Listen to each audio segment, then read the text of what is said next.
Andrew here from Underground Training, and this is the mining industry news for new starters, where we talk about what's going on in the industry to help you get a job as a new starter.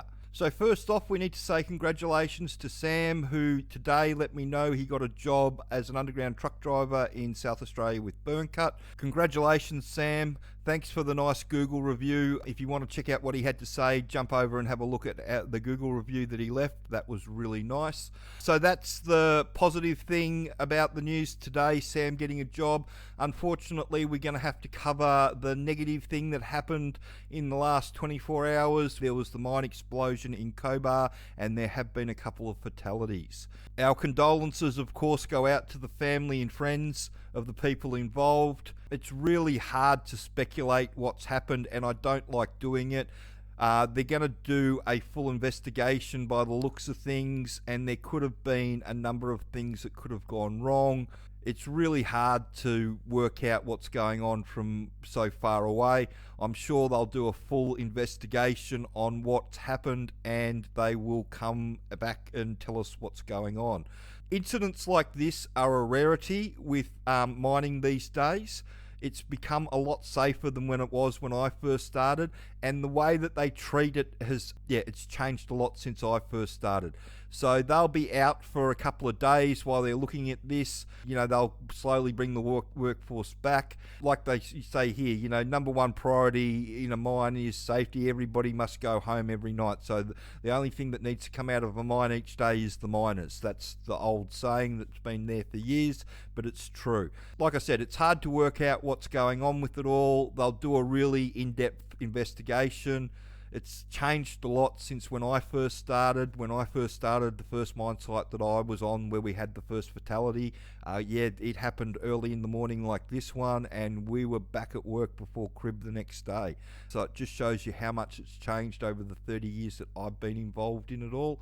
Once they do the investigation, we'll cover it again and we'll talk about what happened and all that sort of stuff. But until that happens, I feel it's not appropriate to speculate on what's going on. So let's move on to the next part of what's happening in the industry at the moment. I just wanted to have a quick conversation with everybody about all the people that are still giving advice out like it's 2022. There's only two places in mining in 2025 that actually need people. That's the gold and copper mines, the underground ones, and exploration. And everybody knows my feeling on the drillers offsiders on the surface exploration job. You got to like camping, and I wouldn't wish it on my worst enemy. So if you're trying to get into the industry, this is the way to go. But like I said, you get a lot of people at the moment giving advice out that it's like it's 2022, and we're just going to come over and illustrate how that works by looking at a few jobs. So this is the Australian Mining Atlas with all the gold and copper mines that actually need people around the country loaded up. And if you type underground into Seek and give it a spin, you'll see it's entry level underground in WA, entry level in New South Wales, WA again, new to mining, New South Wales, truck operator Queensland, WA, Victoria, Tasmania.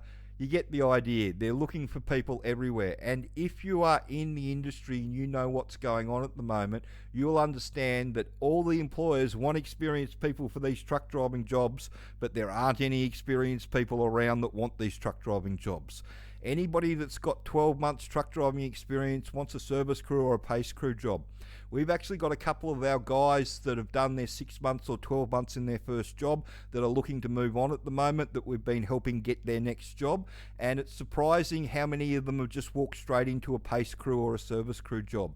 Typically, you'd be thinking that they'd be looking at another truck job for a little while before they moved up. That's not the experience that they're having. And that's why we can say with confidence that these truck jobs out there, while they want people with experience, if they get anybody with experience, as chances are, if they're any good, they're going to go straight through to service or pace crew, because they're just as desperate for people in those jobs as they are for truck drivers at the moment. This is where you need to be looking for it all.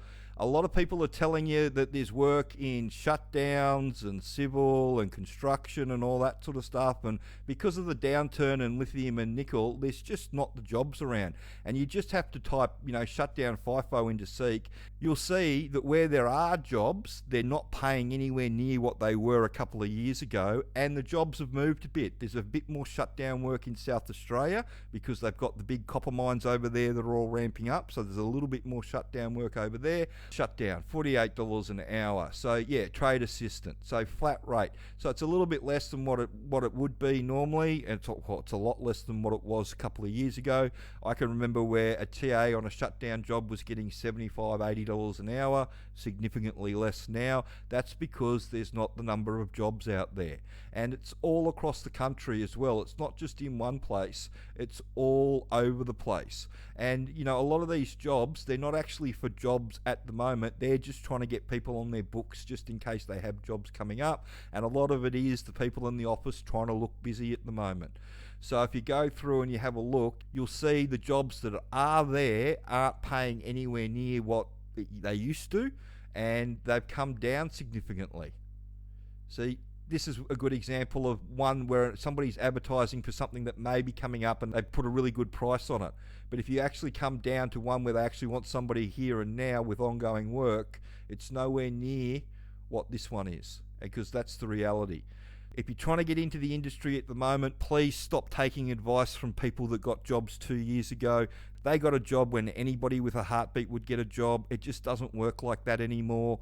The landscape of the industry's changed significantly, and if you want to get your entry-level job, then you need to adapt to what's going on. If you want to get a job in the Hardrock Underground side of things, you can check out our training at undergroundtraining.com.au, and you can come over to the shop and have a look at the DIY package. It's the reason we call it DIY. There's full instructions on how to redo your resume and interview prep in there. We do a 3-step plan package that comes with a full resume service, and there's the work ready package where you get a shift boss to mentor you. So it becomes their job to make sure you've understood how it all works, and they'll offer ongoing support to help you into the industry. So I hope you found that information helpful in the news. And again, unfortunate events in Cobar, which we will cover more when we've got some more information about it all. And again, congratulations to Sam, who got himself a job. And notice we're talking about people that got a job this week, not a year ago. Actual people getting real jobs in the mining industry, not pretend jobs. So if you're trying to get into the industry, check out the training at undergroundtraining.com.au, or if you want to talk to somebody that knows how the mining industry works, the phone number's at the end of the video.